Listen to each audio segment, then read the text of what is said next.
In Larkspur City, if you had a secret, you told Mira. If you had a dream, she was the one who remembered it. Everyone trusted her. They said she had a gift. An almost supernatural ability to see the truth in people. But Mira's real talent wasn't a gift.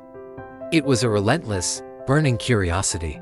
This curiosity made her a brilliant journalist, beloved by the city for her courage. And it was this same curiosity that would ultimately shatter her world. One rainy evening, an anonymous message lit up her phone. Your closest friend is lying to you. Meet me at the old bridge if you want the truth. Mira's first instinct was to delete it. It felt like a trap, a cruel joke. But curiosity, as she knew all too well, is a quiet fire.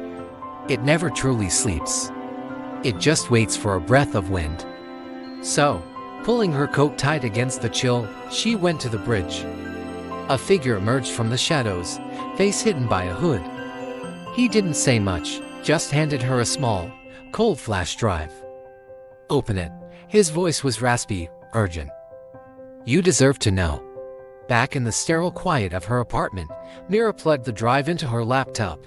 Her heart hammered against her ribs as folders opened, one after another. Recordings, encrypted messages, bank transfers. It was all there, a digital roadmap of a betrayal so profound it felt unreal. The evidence pointed to one person, Leo.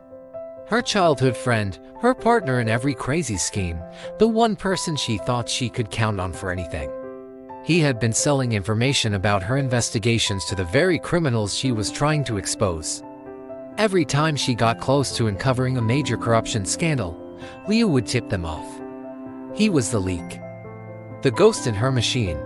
She saw the names of people whose lives had been destroyed, whose careers had been ruined, all because her work had been sabotaged from the inside.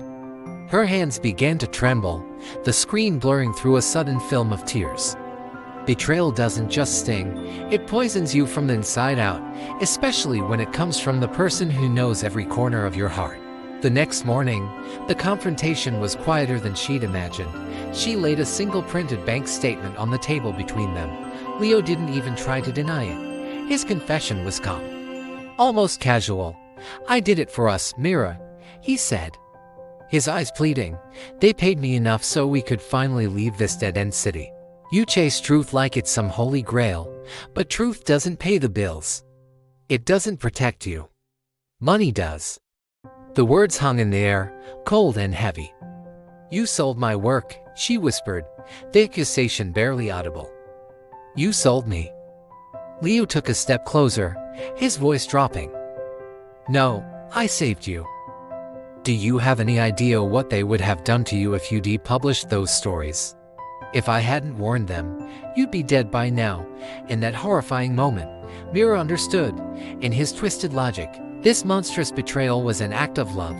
He wasn't a monster in his own story. He was the hero, protecting her from her own dangerous pursuit of justice.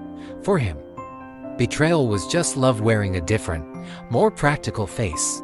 That night, Mira made her choice. She couldn't live in a world built on his lies. She couldn't protect the man who had destroyed her faith in everything. She published it all, the entire story. The corrupt officials, the criminal network, and Leo's central role in keeping it all hidden. The city erupted. It was a firestorm of arrests and resignations. Powerful names tumbled like dominoes, one after another. She watched from her window as police led Leo away in handcuffs.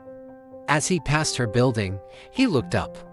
His eyes finding hers, he mouthed two words she could read even from a distance. You'll see. But she had heard his real last words to her just an hour before, when they took him from his apartment.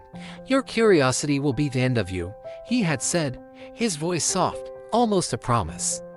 Mira watched the police car disappear into the night. A single thought echoing in her mind, maybe it will, but silence would have been worse. In the aftermath, a chill settled over Larkspur City. Trust became a rare and precious commodity. People learned a hard lesson that day, a lesson Mira had paid for with her heart. They learned that betrayal doesn't always arrive with a snarl and a knife. Sometimes, it comes with a gentle smile, a comforting promise, and the devastating words, I did it all for you. Thank you for watching. If this story resonated with you, consider subscribing for more tales that explore the complex shades of human nature. Stay curious, but stay safe.